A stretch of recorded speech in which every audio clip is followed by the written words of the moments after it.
Olá pessoal, aqui no canal do Saião a coisa hoje tá complicada. Eu tô chegando aqui do Mar Morto, o negócio lá é meio complicado, sabe? Muito difícil. Deixa eu até me preparar aqui, deixa eu tirar, porque esse óculos aqui é bom, sabe? Pra gente dar no meio do sol. Deixa eu botar o óculos comum, normal aqui. Aliás, preparar aqui também. Puxa vida, tirar meu chinelo, desculpa aí, vou botar aqui o chinelo aqui mesmo, porque não dá para ficar andando aí nesse sol quente de Israel. A toalha aqui também, deixa eu acabar de me enxugar aqui, porque olha, vocês não fazem ideia que doideira esse negócio do Mar Morto. Tem que ser sempre água assim pra gente, levar as coisinhas que precisa, porque ó, se entrar um negócio de sal aí, e olha, eu vou trazer aqui para vocês, desculpa, pessoal, acho que eu trouxe errado, hein? Eu trouxe aí o sal da cozinha aqui, peguei, agora já foi, né? Cloreto de sódio, ainda bem que eu não trouxe todo errado. Esse aqui é verdadeiro, ó, esse eu trouxe lá realmente do Mar Morto. Você pode ver aqui, ó, tem uma pedra, de fato, né? Pedra que vem de lá. E se você olhar direitinho aqui, ó, dá uma olhada, preste atenção, você vai ver uns cristais aqui de sal bem grossos, né, que aparecem aqui. Deixa eu até ver para mostrar mais direitinho. Olha que coisa interessante, ó.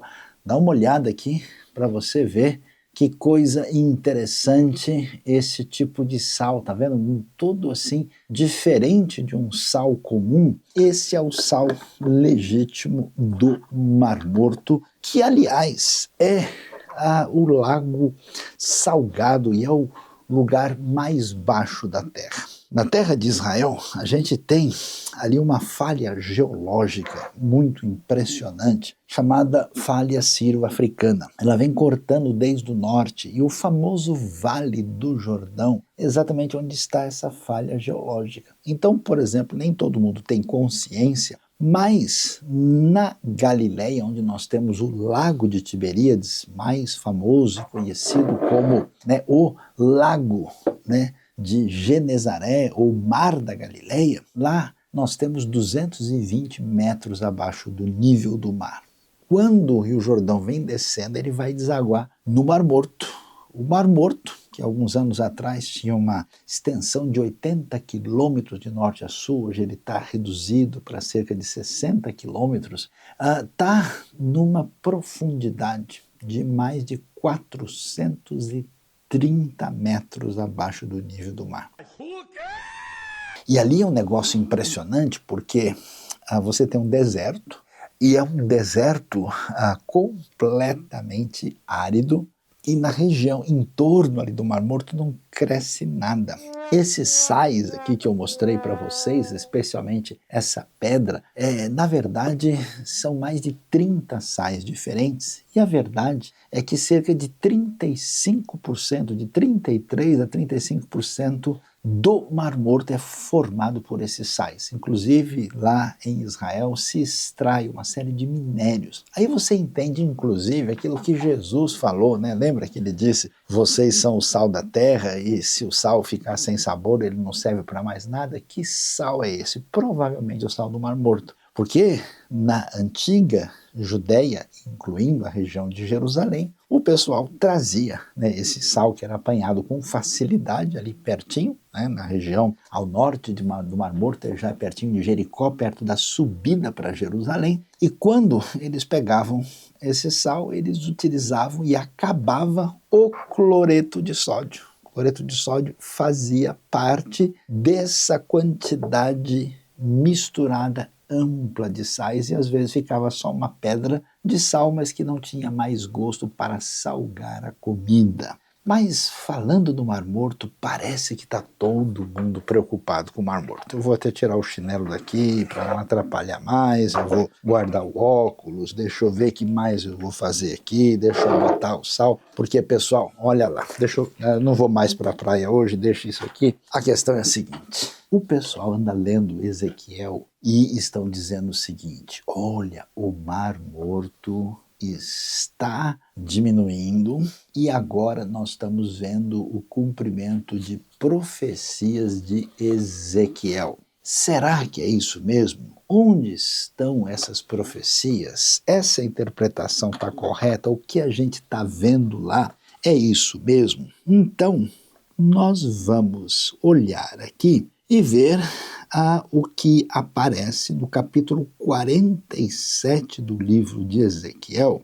e vamos ler o seguinte. O texto diz, no verso 8 do capítulo 47, ele me diz, esta água flui na direção da região situada a leste, desce até Arabá, onde se encontra o mar, que é o Mar Morto. Quando deságua no mar, a água ali é saneada. Por onde passar o rio haverá todo tipo de animais e peixes, porque essa água flui para lá e saneia a água salgada, de modo que onde o rio fluir, tudo viverá. Pescadores estarão ao longo do litoral, desde En-Gedi, que fica em frente ao Mar Morto, é o lugar onde Davi se escondeu, como nós lemos lá em 2 Samuel, até En-Englaim. Haverá locais próprios para estender as redes. Os peixes serão de todos os tipos, como os peixes do Mar Grande. Mas os charcos, os pântanos não ficarão saneados, serão deixados para o sal, árvores frutíferas de toda a espécie crescerão em ambas as margens do rio. Suas folhas não murcharão, os seus frutos não cairão, todo mês produzirão, porque a água vinda do santuário chega a elas, seus frutos servirão de comida, suas folhas de remédio. Então, eu já vi, inclusive em Israel, muita gente dizendo, olha, Saião, você está sabendo que o milagre do Mar Morto está acontecendo e que as profecias de Ezequiel estão presentes e a gente está vendo essa mudança acontecendo lá? Meus queridos, me permitam refletir aqui, mas a coisa não é bem assim. Primeiro, se você viajar, como eu tenho feito muitas vezes, do Mar Morto, do extremo sul ao norte, você só vai ver deserto. Não existe lá uma grande quantidade de vida, você não vai encontrar nada disso. O que acontece, o que tem acontecido, é como a água tem baixado demais. É encontrado na região ali, próximo ao Mar Morto, não dentro, não exatamente ali, mas na região em volta, nós entramos em contato com certos lençóis de água subterrâneos. E esses lençóis de água são de águas doces. E, portanto, quando esses lençóis aparecem, por incrível que pareça, em vez da gente ter ali um milagre, a gente acaba tendo alguns desastres, um pedaço da terra engolido, você tem alguns buracos se abrindo, que têm sido chamados de bolainas ou de sumidouros. Então, assim, quem escuta de longe pode achar que nós temos um cenário muito promissor, mas não é o que está acontecendo. Bom, não é o que está acontecendo, então quer dizer que uma hora vai acontecer. Como é que fica essa profecia de Ezequiel? Então, para entender bem o que nós temos aqui, vamos entender o livro de Ezequiel, que é um livro complexo e difícil. O livro de Ezequiel trabalha muito com a ideia da glória de Deus. A glória de Deus se afasta do templo, se afasta de Jerusalém, se afasta da terra, porque o povo irá para o cativeiro na Babilônia, debaixo do juízo de Deus, por o fato deles terem rompido completamente a aliança com ele. Quando existe a redenção, a cura, então nós vamos ver a glória de Deus retornando para a terra, para Jerusalém e para o templo. E aí, nesse contexto de grande redenção, nós temos um destaque para muita coisa que envolve a terra e o templo a partir do capítulo 40 de Ezequiel. E no capítulo 47, olha o que aparece. O homem levou-me de volta à entrada do templo e vi água saindo de debaixo da soleira do templo e indo para o leste, ou seja, indo para a região oriental na direção do Vale do Jordão, que vai chegar no Mar Morto.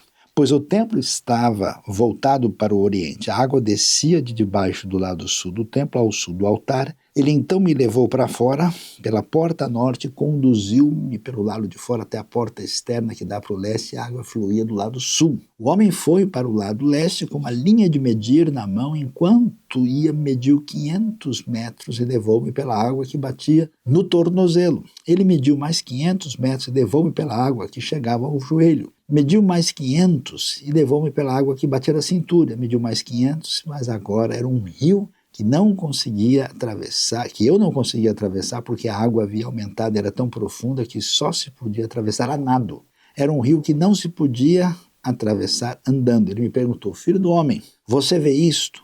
Levou-me então de volta à margem do rio. Quando ali cheguei, vi muitas árvores em cada lado do rio. Ele me disse: esta água flui na direção, aí o texto que nós acabamos de ler, né, que vai falar sobre isso. Então preste atenção. Você viu bem o que acontece? As águas que vão chegar na região do Mar Morto, elas vêm do templo.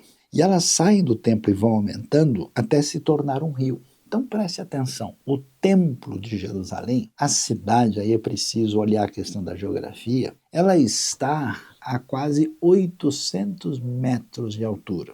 Na verdade, no Monte das Oliveiras até um pouco mais de 800 e no Monte do Templo um pouco menos. Você vê que a água enche o templo. Agora preste atenção, se a água deve ser vista como uma realidade literal e ela enche o templo da maneira que ela enche, quase toda a terra de Israel fica debaixo d'água. Por quê? Porque nós temos essa topografia de cerca de 800 metros e a região do Mar Morto, região próxima de Jericó, nós temos 300 a 400 metros debaixo do nível do mar. Então veja que quando a gente lê uma profecia, especialmente profecias do Antigo Testamento, preste atenção. Pode ser, e eu gostaria que fosse, que tudo que aparecer aqui no texto seja uma realidade literal. Mas muitos textos da Bíblia, quando vão falar de uma realidade de bênção, de ação extraordinária de Deus, os textos nem sempre usam uma linguagem literal, porque os profetas, além de usarem muita linguagem simbólica, gostam bastante de poesia. Por exemplo, veja só o que é ler um texto de Isaías, né? Isaías vai falar de grandes coisas que vão acontecer e diz assim: o deserto e a terra ressequida se regozijarão. O ermo exultará e florescerá como a tulipa, e romperá em flores, mostrará grande regozijo e cantará de alegria. Você já viu o deserto cantando de alegria? Então, nós vamos observar que esse tipo de linguagem, né, Isaías inclusive vai dizer coisas assim, isso é capítulo 35, Isaías 55, por exemplo, vai dizer coisas interessantes: vocês sairão em júbilo e serão conduzidos em paz, os montes e as colinas romperão em canto diante de vocês, e as árvores, todas as árvores do campo baterão palmas. Quer dizer, muitas vezes os poetas falam do momento de grande bênção de Deus e usam linguagem figurada, e uma coisa que significa vida, significa bênção, significa ação extraordinária de Deus, é exatamente águas, especialmente águas na terra seca. Torrentes no deserto são coisas muito especiais. Então, assim, é muito arriscado, em primeiro lugar, dizer que toda a profecia de Ezequiel sobre esse assunto deve ser lida literalmente.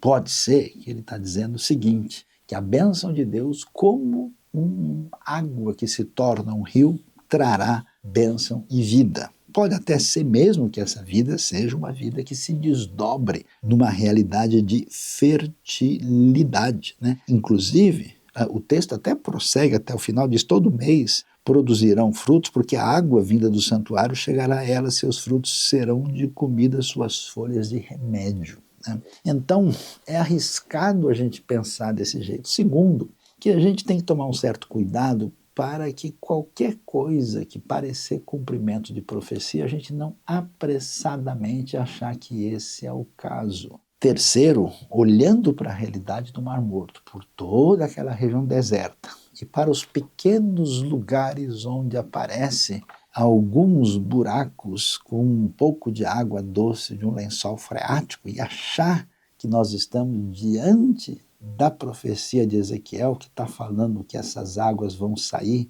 do santuário lá no alto da montanha em Jerusalém e vão descer, parece muito difícil de achar que esse é o caso. Então, o que a gente precisa? Estudar com atenção o texto bíblico entender os diversos tipos de literatura que nós lemos, compreender essa realidade do profeta, prestar atenção à profecia, mas sem forçar a barra para tentar dizer que aquilo está acontecendo de fato.